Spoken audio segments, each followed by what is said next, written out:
The day was 30th January 2026, which was a bit different day. Everyone was glammed up and were looking the best of them. যার কিছুদিন আগে থেকেই আমরা ভেবে রেখেছিলাম কে কী পরবো, কে কীভাবে সাজবো, অ্যান্ড অফকোর্স কোন ট্রেন্ডিং রিলে ভিডিও বানাবো। So hello everyone, welcome to the picnic blog 2026। ছোটোবেলায় একটা গান ছিল না, ছোট্ট ছোট্ট পায়ে চলতে চলতে ঠিক পৌঁছে গেছি। আমাদেরও ঠিক সেম অবস্থা হয়েছিল এই দিন। কিছুক্ষণ বেশ হাঁটতে হয়েছিল বাস থেকে নামার পরে, প্রায় ওই 10-15 মিনিট তো হবে।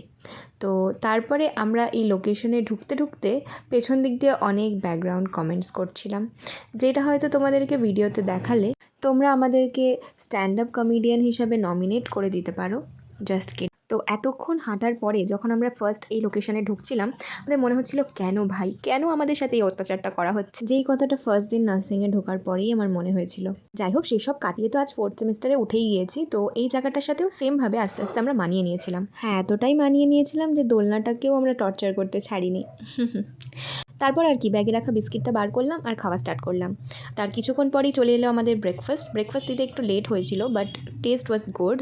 প্লেটে লুচি আর আলুর দম দেখার পর মনে হচ্ছে তো যে বাঙালি পিকনিকে এসছে। পেট আর মন দুটোই খুশি করে নেওয়ার পরে আমরা বেরিয়ে পড়েছিলাম একটু সাইট সিইংয়ে।